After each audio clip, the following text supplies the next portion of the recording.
to the Kink Perspective. My name's Chris. I'm a psychotherapist and consultant. Before I get going today, first I want to apologize. I've had a really long day, haven't had a lot of time, so I want to apologize for getting this episode out late. Today I want to talk about a version of life where everything we have or everything we do is handled, right? We're doing what we're supposed to do. Things are moving steady. Nothing's really out of place, but the reality is from the outside, it does all look like it's working. But when something looks like it's working, people tend to leave it alone. We don't really push it. We're not questioning it, and we're not even looking for anything beyond it. So there's no real pressure for us to start investigating these things.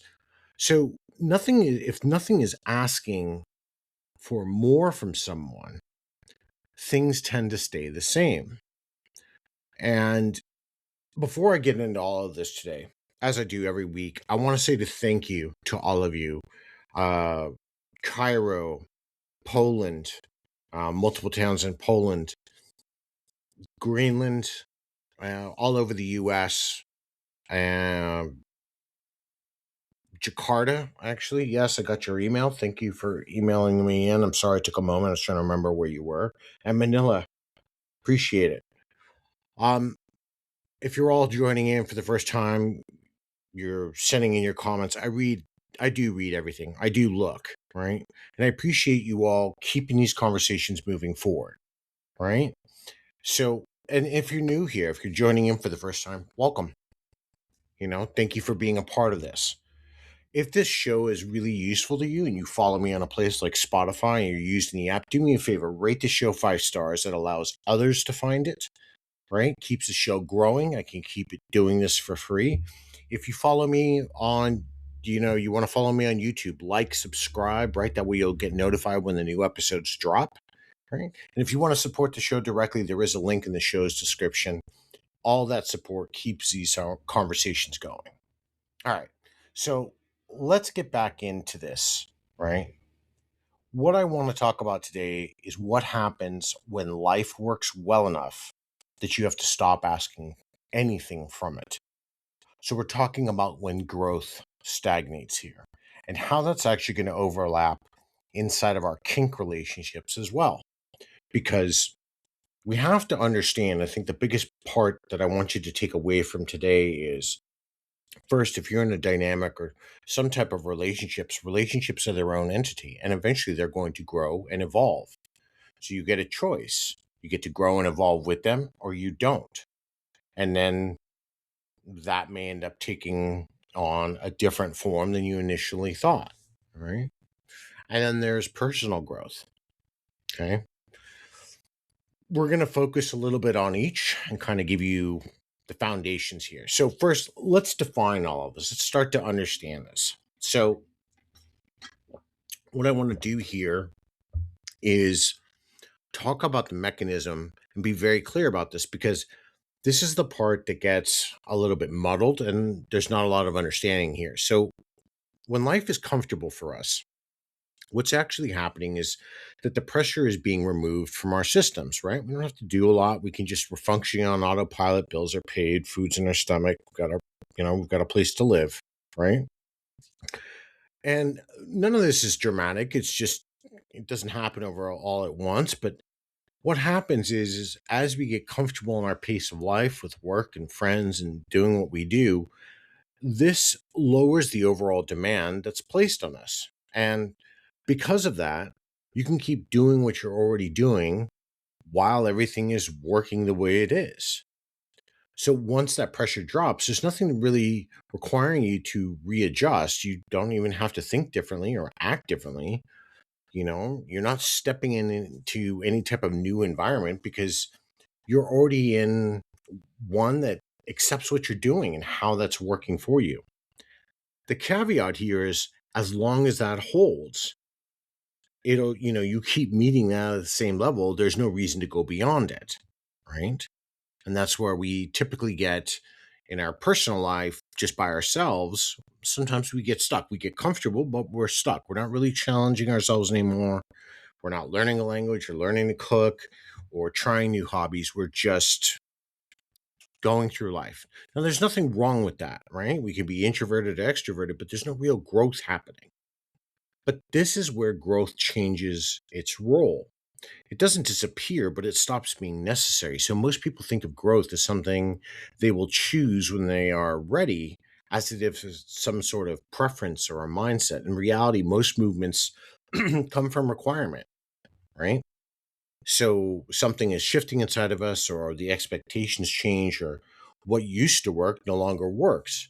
And that creates a need to respond. And that response is where growth happens. And we can look at that more so now as far as technology, right? We're in the information age. So we've got, learning language LLMs that people are using. You've got, well, that's people call it AI. It's not AI, right? But there is AGI. That's, artificial general intelligence. It's on the way. So people are having to redefine their careers, their roles, robotics, right? All of these things are coming. So that means you're going to have two choices. You will have to evolve, or you will have to then deal with what happens when growth around you takes over, right?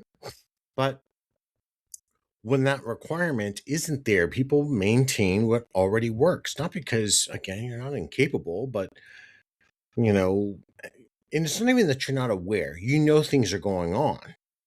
But if there's no urgency to do anything different, you don't. Because right now your system is just telling you you're stable, and stability reinforces itself. So the longer it holds, the more natural it feels to stay within it. So this is where the idea can get misread, because it's easy to hear and then assume it means struggle is necessary or things need to be difficult in order to grow. They don't. And that's not the point. Struggle and friction are not the same thing. Confusing those two leads people in the wrong direction. Now, friction is simply something that pushes back enough that you can't remain exactly as you are. Requires a different response than the one you've been giving, even if the shift is small, right? Now, that can come from taking on more responsibility, an environment with higher expectations, or stepping into, a new role where you don't know the outcome and how it's going to work out. It doesn't need to be extreme or overwhelming. It just needs to ask something of you that the current pattern doesn't fully meet. So without that kind of pressure, everything really just does stabilize, right? Routines repeat, decisions follow the same paths, and capacity levels out because nothing is asking for more. So over time, stability turns into a kind of ceiling, not because anything is wrong, but because nothing is really changing. So most people don't introduce pressure into their lives when they don't have to, right? They don't have to add friction where none exists, especially when what they've already, you know, do feels manageable and predictable. So as a result, they remain in the same structures, and it's not obvious, the way it feels, right? They're not recognizing that they could or couldn't be stuck, but they just continue simply without shifting, right? So that's the rule that's underneath all this. There's nothing in your life that requires you to grow. So most of the time, you're not going to. And this is where we need to start talking about what comfort as a ceiling really looks like. So if you take that idea and you put it into real life, it starts to look a lot more ordinary than people expect. It doesn't show up as a failure or some sort of form of chaos. It shows up as, well, things that are working just well enough so they keep going, right? It comes that whole adage, if it isn't if it isn't broken, don't fix it. So work is usually the easiest place to see it, right? You have a job that pays you enough, you know it is expected of you every day, and you know exactly how to meet them, right? You're smart, you're reliable. There's nothing about the job that's really pushing you beyond all of this. So things run smoothly, right? Eventually learned all the tasks that you have to do day in and day out. So there's very little that starts to force anyone to think differently or take something new, right? There's no real new problems to solve here. So if there's no demand to stretch you beyond what you already know how to do, then you don't. This is where people stay because it's comfortable. Sometimes they'll stay in these types of positions for years, not because they're stuck in a dramatic sense, but because the situation works well enough to keep repeating. And over time, the focus shifts from growing into something else, simply into maintaining what already works. And if we look at this pattern and then overlay this with relationships, it happens, but in kind of a little bit of a less dramatic fashion, right? Two people are stable. There's not a whole lot of conflict. Everything's kind of consistent. You might even dare say it's predictable.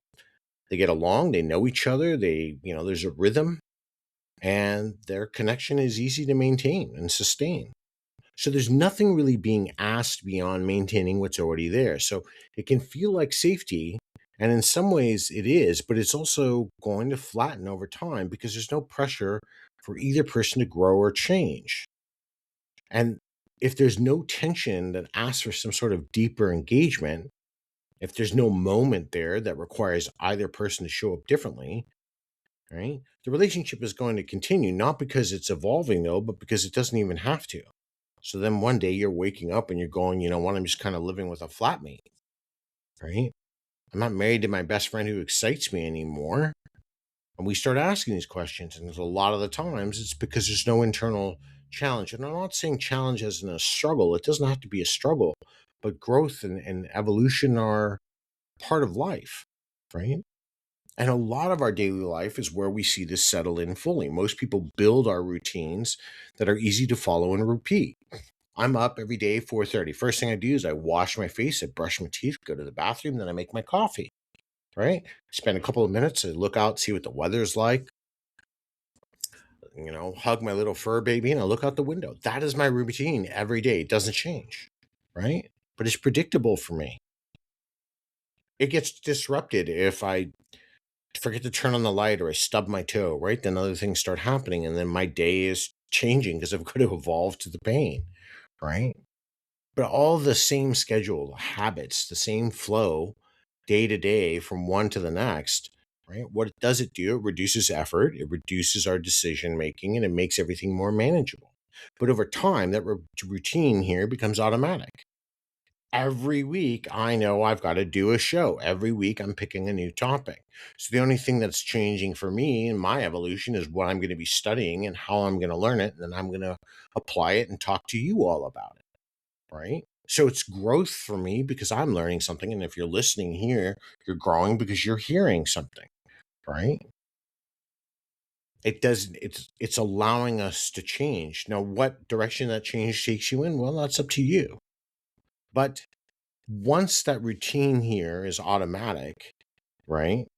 And it's locked in because, time has dictated that to us. Once it really is truly automatic, it stops being questioned. I don't have to think about next Tuesday because I already know next Tuesday is going to happen and I'll have another show about another topic next week, right?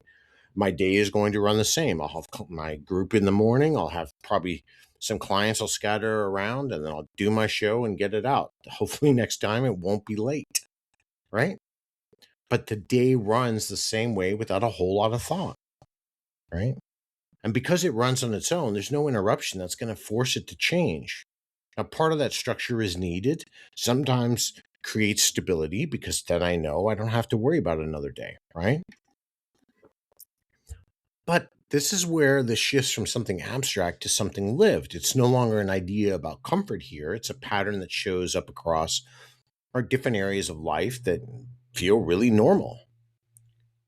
And the psychology in how all of these patterns hold is interesting as well, because nothing in the environment is asking you for change. So guess what? Our behavior stabilizes. People keep doing what works because there's no signal anything needs to be done differently. It's not about resistance and, some sort of dramatic rise up, William Wallace type of way, right? But consistency is reinforced over time and it makes it easier for us, right? The longer something works, the more natural it feels to stay within it. Now we look at the lifestyle, and the lifestyle is hopefully for the majority of you always about change. Because if we look at the lifestyle and how that structure gets built, choices are made around what's manageable, what's familiar, what fits within the current level of something, the effort somebody's willing to give. Now, over time, those choices create a life that's easy to maintain because it doesn't require much beyond what we already know. The system becomes self supporting because there's nothing breaking. And that's the part that makes it harder to see because there is no clear reason to question it, right? When something is clearly wrong, people respond. They leave or they shift, they make changes because the problem is visible now and it demands attention and immediacy. When there's nothing wrong, then there's no trigger. Then everything continues as it is, and that continuation becomes the reason nothing moves. So the absence of pressure becomes the thing that keeps everything in place. It does not feel like being stuck. It just feels like things are working. And that's what actually how a lot of these things do hold. And people think right now, Chris, but you sounds like you're arguing against stability. I'm not arguing against stability. I'm just talking about if stability is stagnation, then there's no growth. If every week I go to the dungeon and every week on that Friday at 10 o'clock, I'm setting up my scene. And if every week at 10 o'clock I've set up my scene and I'm doing a spanking session, and then if every week I'm done by 10:30 and I've had a spanking session with the same person, how long, regardless if we are engaging in something that's been agreed and the dynamic is set and the scene is set and we know everything, the ins and outs, maybe we've agreed to aftercare or we haven't, how many weeks on end are we going to keep doing the same thing before somebody says, you know what? I don't want to do this anymore. Because it's not that we don't enjoy the spanking or receiving the spanking, right? Or needles or whatever you're doing. It's because it works and it's safe and it's known and it's consented and it's communicated, but there's repetition. There's no elevation. There's no challenge, right? So let's talk about this whole psychological mechanism to this, because this is the important part here. Because what happens underneath isn't some sort of random thing. It's not a lack of drive or awareness. It's how the system gets built to operate when nothing technically pushes against it. So your brain is constantly looking for efficiency. It wants to conserve energy, reduce any unnecessary effort, and rely on what it already knows once worked. Because once again, like I said this before, once it's familiar, it gets easier to repeat. So the more it repeats, the less it requires thought. And over time, that familiarity turns into a kind of default setting where behavior runs without a whole lot of conscious input, right? And once we get good at our jobs, right? If you're in a job where you're using mathematics, like you're an accountant, or if you're a plumber and you understand lengths of pipe and what you've got to remove, and you've done this now for 10 years, you're going to know. It's just automatic. There's not a challenge here. You're not plumbing a skyscraper, you're plumbing a house, and you've done that 100, 500 times before, right? Predictability here plays into this a big way, because when the environment is predictable, the brain doesn't have to stay alert, in some sort of different way. It's just there. Why? Because there's fewer unknowns, there's less variables to track, and that means there's a lower sense of tension. Because this is telling us this feels manageable, contained, and easier to move through. So that feeling of ease is not accidental. It's your system recognizing that it doesn't need to prepare for anything new, right? But here, familiar environments reduce that anxiety because they remove all of that uncertainty. We know how things are going to go, we know what's expected, and we already kind of understand how we're going to respond. This creates this sense of control, even if nothing is actively being controlled. It's just known. And once something is known, it becomes easier to stay within it than step outside of it. But growth disrupts that. What does growth do? It introduces a variable that aren't already accounted for. It brings in situations where outcomes aren't guaranteed, where responses aren't automatic, or where the person who has to adjust in real time. And that shift from the known to the unknown is where discomfort shows up, not because something is wrong, but because the system no longer has a clear path to follow. right? You're heading down a dark road, no headlights, and at midnight, and it's pitch black. You don't know what's in front of you, right? Uncertainty here gets read as risk. So even when there's no immediate danger, the brain doesn't always separate those clearly. If something is unfamiliar, it gets flagged. But we have to start to remember, and I've said this to you all before, just because unfamiliar, you read something as unfamiliar, unfamiliar doesn't mean unsafe, it just means new. And new means unexplored.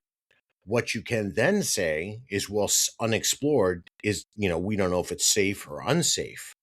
But you have to go through kind of those steps instead of just jumping to the last one and just saying, no, I know this is unsafe. It doesn't really work that way, right? Uncertainty, right? All of this is what creates all of that, a little bit of the rise of anxiety, right? It can be subtle. It's just enough to kind of create that hesitation or make us pull back until we get into a point that we understand, because then we're back into a little bit more realm of certainty. So our systems here start protecting what's already established. It keeps returning to a familiar pattern and a choice or environment because those things require less effort, right? And they carry less perceived risk. This isn't a conscious decision most of the time. It's just biased towards what's already proven to work for us. And that's where comfort becomes self reinforcing. The more something works, the more it gets repeated. The more it gets repeated, the more efficient it becomes. We see this in a lot of things, right? The more efficient something becomes, the less likely it's to be questioned. And over time, the loop just gets tightened. It doesn't feel like avoidance, it feels like staying with what makes sense. And in many ways, it does make sense.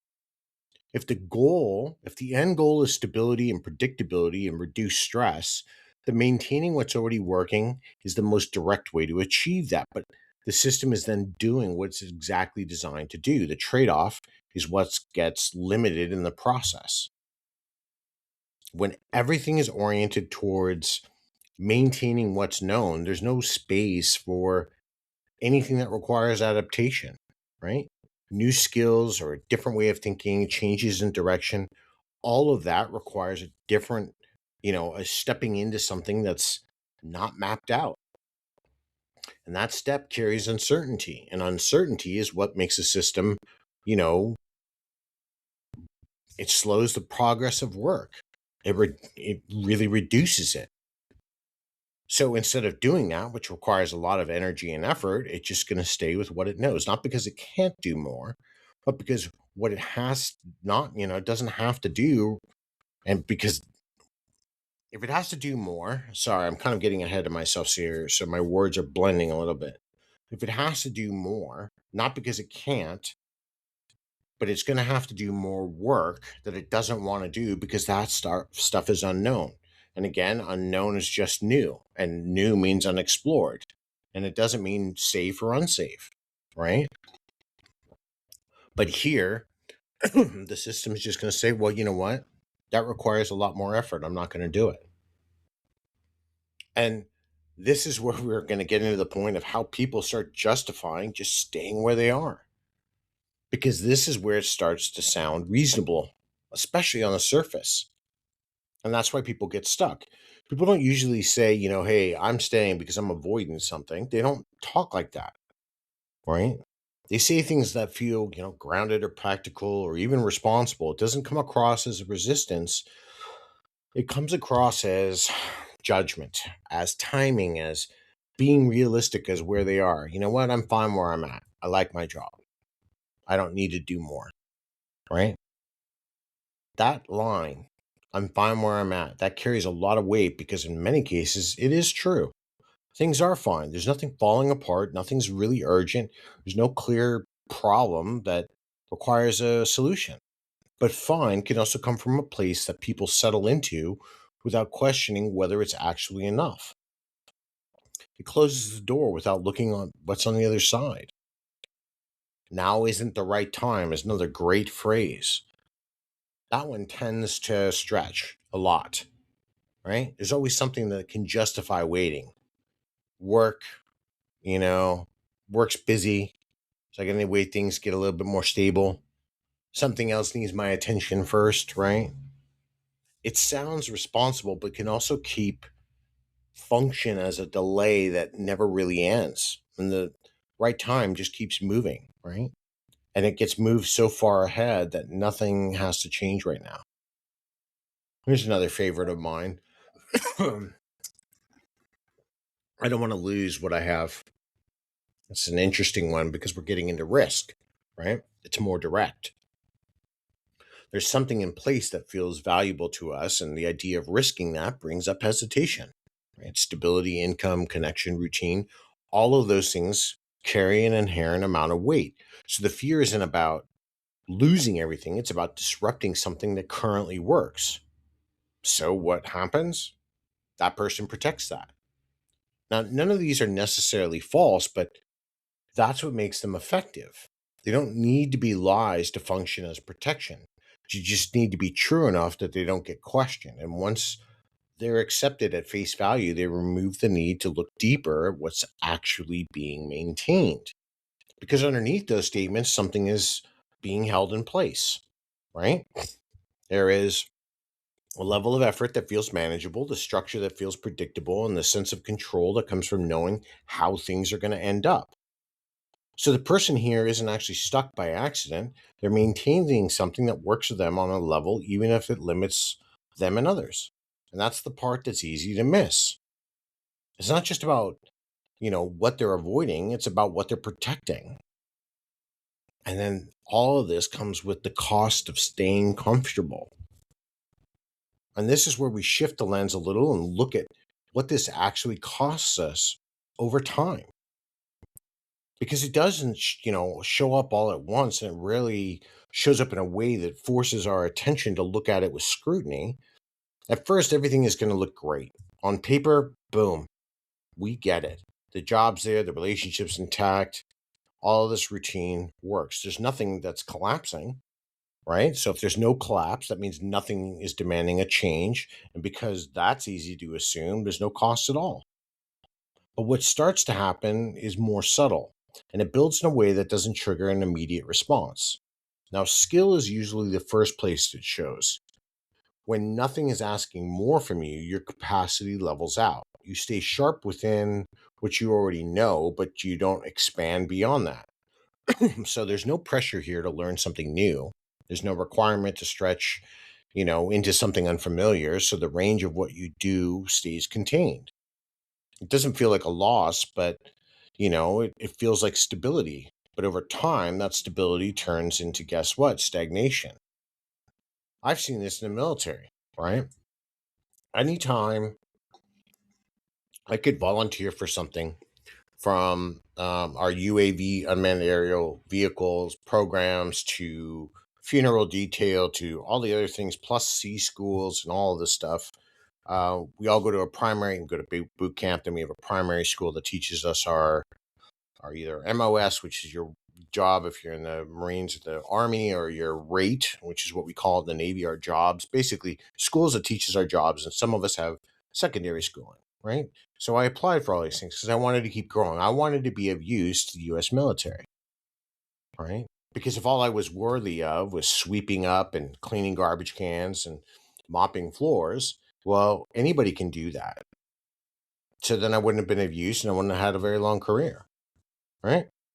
There are some people that's all they do, but their careers are typically within their just defined program or contract, and then usually they're asked to go, right? Not all the time. Before vets, you all start reaching out and saying, that wasn't what happened to me. I get that. I get that, right? Now, if we look at the emotional side, let's get this back on track here. Things can start to flatten, right? It's not like something is wrong, but it starts to feel less consistent or uneven. So there are the highs, right? Fewer moments that are going to stand out, and fewer, experiences that create that strong response. So life becomes easier to manage, but it's also less engaging. It's steady, but it feels muted, right? There was a time, I don't know, 15, 20 years ago, I remember there was somebody, and I'm like, every weekend we didn't do anything. Now, we weren't mad. The relationship was good, but it just didn't, nothing evolved. And boredom eventually came in. We didn't go out. Right now, I'm not a drinker, and I've said this before, so none of that bothered me. And I don't like going to bars. Don't smoke, don't do drugs. So, again, I'm not hating on anybody, but none of that stuff interested me. But there was also no growth to, like, want to go for a hike or go for a swim at the beach, or I don't know, go to an event of some sort. There was none of that. We were just home every weekend. When that got, eventually, it was like I just couldn't. Right. Eventually, something inside of me shifted. Right. And this is where that whole quiet layer tends to sit under a lot until one day we start listening to it, what it's actually saying. Because this whole low level restlessness doesn't necessarily have a clear source, but it starts pinging away, and that noise, if you ignore it long enough, gets louder. So it's easy to dismiss, right? But it can come through like irritation, like I just said to you, boredom, sense of something's missing, right? But because nothing is obvious here and it's not necessarily wrong, and we don't really think about it in the beginning, it just kind of sits in the background, making a little bit of noise. But, over time, that turns into a quiet sort of resentment. Why aren't we doing anything? Are you going to get, now I want to go out with my friends, but you're mad I'm going out with my friends, but because you want me to stay home and I don't want to stay home. Do you understand how these things start to build now? Can you see this picture forming? And you'll notice it. If you've had some bad relationships you've walked away from, or somebody walked away from you, this could be kind of the reason. Again, there's nothing wrong if you're a homebody. I'm not saying that. But be prepared that if you choose somebody that's not, they may get bored with it, right? When I move to different places in the world, like I go out and I go culture hunting, and I like to go out in nature and do all of these things. So partners I've chosen in my life, for me, have to be involved in those things or want to. I'm not saying every weekend, but once a month, once every couple of months, because the landscape for me has to change. I have to feed something inside of me to grow, right? But if we look at all this, right, and nothing changes and all of this continues and that disruption is there, it becomes harder to stay in something that's the same when the noise is in the background. And that becomes the cause, not because right away something's breaking, but because something's not developing or evolving. And when it goes on long enough, it creates a sense of something is off. And even when there's nothing obvious yet to point at. Now, all of that's okay, but you probably can recognize that. And if, some of you are going to when you hear me say this, right? So changing these situations doesn't usually start as a decision. It starts as an interruption, right? We've got to notice what shifts outside, what's being maintained on the inside. I'm going to have an ambulance or a fire truck go by. I'm just going to talk through it. Hopefully I can edit it out. Sorry, guys. I don't know. I get a lot of them nowadays. All right. Kind of lost my train of thought, right? Got distracted by something because it was unfamiliar, was not expected, right? But if our job changes, and I've had a lot of jobs in my life, right? Or if when one job ended, panic sets in, breaks the routine, right? Or a relationship breaks, or we move, or you know, something that was stable is no longer. None of this has to be, to the some sort of orchestrated event. It just needs to be enough to disrupt the pattern that the old way of operating no longer fits cleanly. And that's when the pressure comes back to the system.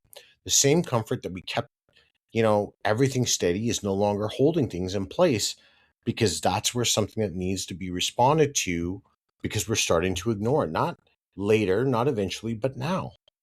Right? And so the question then becomes, if one person is growing and the other one doesn't, either recognize it or doesn't want to grow, what's going to happen next? And the person who wants to grow is going to start, the first thing they're going to come to the realization is that the situation that they're in, regardless what it is, work, home life, relationships, whatever, that system is no longer functioning in the same form that it did prior because they're evolving. And it's not from planning, not from intention, just from response. So when something changes and that change creates a condition that requires a different way of thinking or acting, it forces contact with uncertainty, whether the person wanted to or not. And without that kind of disruption, most people don't even move in the first place. They introduce pressure on their own. They don't remove what's working just to see what happens next, right? If their system holds, they stay inside of it. It's not a flaw, it's just how things tend to operate when nothing is asked of you differently. But, if you're in a dynamic and a disruption happens and that starts to feel uncomfortable, it doesn't matter if it's unwanted or not, it's going to create something that wasn't there prior. And that when it creates something, whatever it's created is going to need to move. And you're going to have two choices: ignore it or deal with it, evolve or stay stagnant. Now, neither, technically, depending on the situation, can be wrong, right?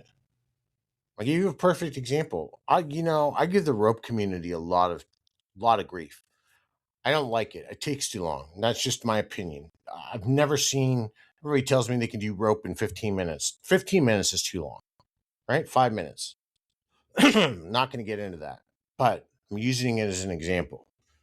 There was somebody I really enjoyed a long time ago, submissive, and the reality was she had an inclination growing for rope. It's perfectly fine. I said, I'm not the person for you. She wanted to evolve. I didn't want to stand in her way because I knew it was something I was never going to get into. I didn't want to lie to her to stay with her. It sucked, right? But, ultimately, I think she was better off going off on her own, regardless that it was, upsetting, because otherwise it was going to stand in her way. It wasn't that what we were doing was wrong.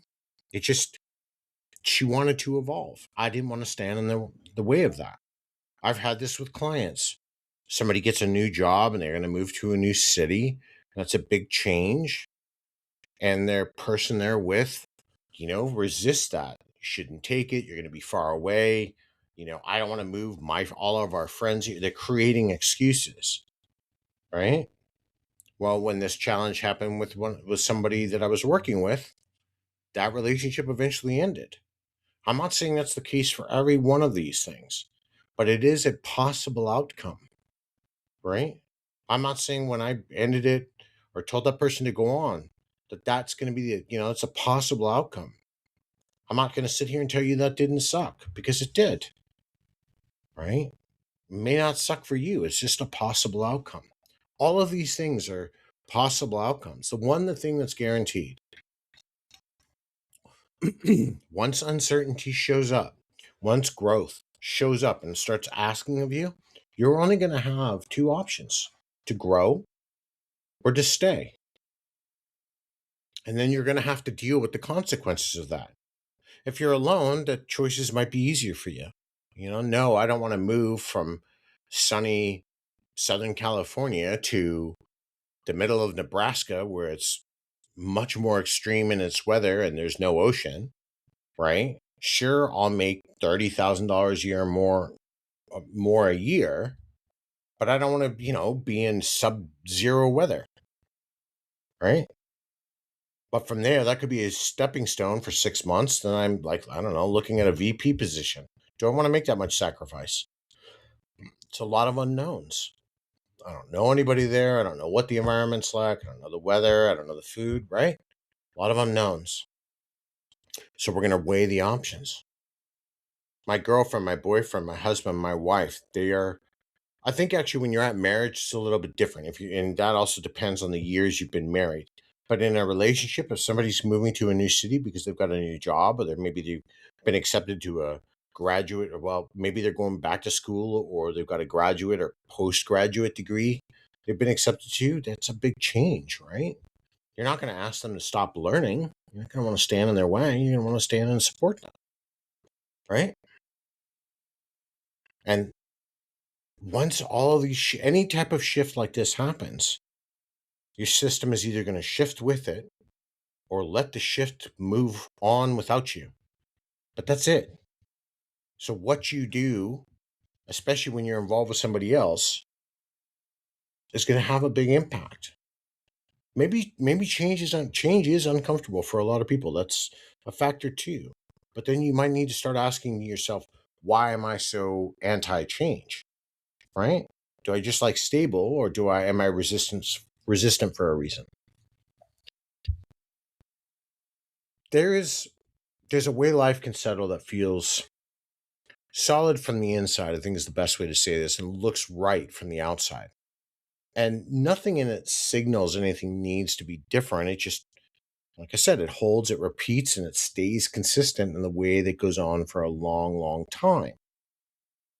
That stability, that level of it, has value to us, but it does come with a limitation. And those limitations are easy to miss because they don't announce themselves in some sort of formal way. Pardon me. There isn't a clear moment where any of this stuff breaks or demands your attention, in some sort of like billboard fashion. It just continues. And in that continuation, something's, gets set in a place without being chosen directly.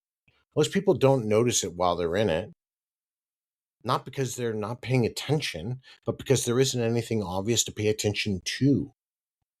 And if it feels like things are working when things are working and there isn't a reason to look for anything else, then you won't. It's just when a change occurs that's going to ask something of somebody else, especially if you're in a relationship. Then what? Then you're going to notice all the other things, right? You kind of pick your head up out of the sand and you go, oh my gosh, there's 3 or 4 things that we've just been totally ignoring. Or maybe that, totally work for us. How can we continue that if you do move to another city, right? This is what it makes it's so easy to stay inside of without realizing how long it's all been the same. So this week, the question isn't really about something, if it's right or it's wrong. It's whether anything in your life is actually asking something different from you. So let me ask you, here's my question for you this week. It's kind of short, but I've got a feeling this is going to hit a little bit. If nothing in your life forced you to grow, would you? It's a big question. It's partially philosophical, but it is behavioral. It's emotional, right? Wrapped up in it. All right. Let me wind down a couple of things I'm going to address real quick. I got an email. I'll say thank you. Somebody was having trouble, I guess, on Amazon buying my book, hard copy. I don't know where to get other copies. Fetlife has now changed. A couple social media places have changed. I can't put up links anymore when I do a post, right? All the work I used to do for, and list all the places. So you've got Barnes and Noble that I know. Amazon I thought carries it. A place called Kobo Books. A lot of it is going to be digital copies. Some of them are going to allow you to request a paper copy. And I'm going to address this again because it's the third time I've been asked. I actually don't make a lot of money on my book. I lowered the cost so you all could have something to help, right? I know it's not the greatest BDSM book. I never claimed it was. I've as one of my clients once told me, stop book shaming myself. I do. I shame my book because I know it's a little repetitious and I know it says a lot of the new, same things, but that it's also driving a point home, right? So there's that.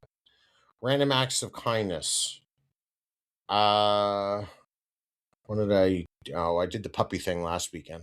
I almost took home a dog, like more than one. I really had to find a lot of self restraint. I love dogs, right? Uh, but this week I'm gonna do something different.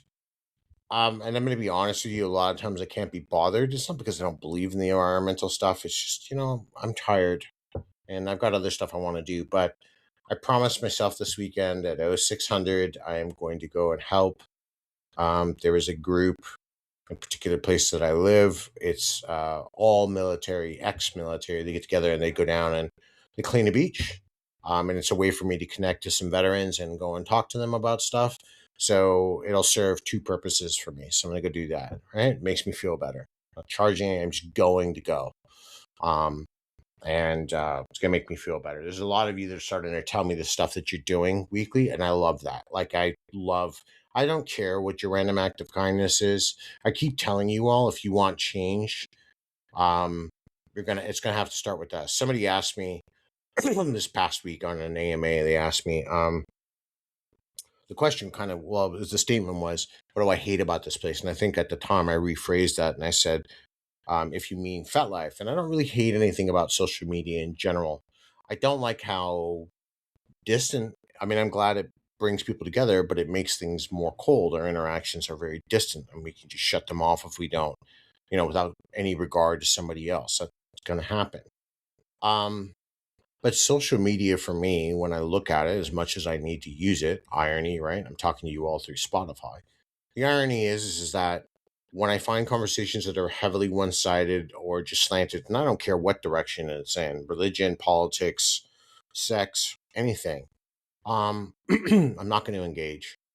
I'm not going to engage not because I'm not smart enough to. I'm not going to engage because the conversation's already been decided, and bringing anything else into the frame is just going to cause an argument. That means people are just excluding other thought, right? I've already surrendered to the thought process now that people are just, you're with me or against me. And it's really sad.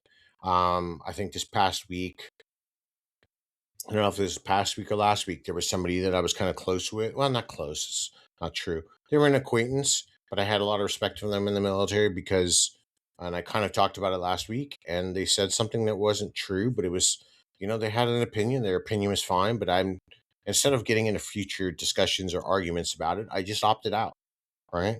So that's one less person, is not a part of my life. Good thing, bad thing, I don't know, right? But growth and evolution, I don't I don't want conflict. I'm not looking for it. Right? I'm getting older. I don't have time for all that stuff. If you want to sit there and argue because you believe that roses are better than daisies, well, that's on you. Right? But I'm not going to sit there and argue. I'll listen to why they're beautiful, but that's about it. I'm not willing to get involved and be told that I'm wrong because I like daisies over roses. It doesn't really matter, right? So if we want to be changed, we have to learn to listen, right? Open up our ears a little bit. Go back to the way things kind of used to be, and then the immediate comment's going to be, that's not possible because so and so or so and so. Well, you're blaming, you're putting all the onus. How about you want change, be the voice that you want. Project some happiness, right? Take a can of food down to the local shelter, help some people out, right? Beyond that, I'm not going to tell you what to do. I'm not going to get into politics, but I am going to do a political kink show that's coming up. The topics are getting more and more heated. I'm seeing it from around the world. I'm definitely seeing you're either with me or against me as an argument. I will have my counter on that. Only I'm countering the argument, not what they're saying. I'm not picking a side. I'm just going to counter the arguments.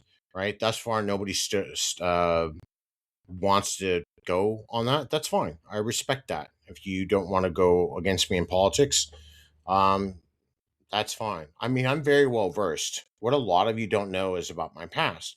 I don't talk about it a lot. I don't talk about myself a lot. There's a reason, because it takes away from the work that I'm doing.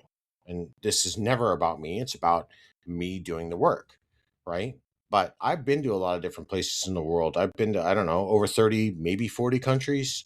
I've been on 3 different continents on this planet, right? I've interacted in my almost 52 years on this planet with a lot of people, right? From a lot of governments to a lot of militaries to a lot of in between. So, I know a thing or two.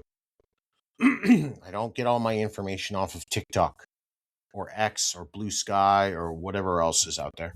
I don't believe in that. I definitely don't listen to the mainstream media. All right. Make informed decisions, and I use something called critical thinking. So I'm down if anybody wants to go and have a discussion, right? Surface level. It's going to come in the next few weeks. Going to do that. We are going to get a religion and kink one. Yes. As far as the worksheet, it's in the works. I'm just behind. I've got a really busy couple of weeks coming up. I just haven't had the time to sit down and write one for you guys. It is coming. I know you weren't asking because you're being greedy. I appreciate that acknowledgement, but no worries on you. It was curiosity. It's coming. I promise. All right. So I'm going to head out of here, guys, but I'm going to leave you with the question again from today. And I want you to talk to me about this one. This is important, right? This is your lives. It's about growth. It's about evolution, work, family, friendships, relationships, dynamics, the lifestyle, right? Your hobbies. So here it is for you. If nothing in your life forced you to grow, would you? Think about it. Let me know in the comments section, right? Send me an email if you want to. Until next time, everybody, be safe, stay kinky.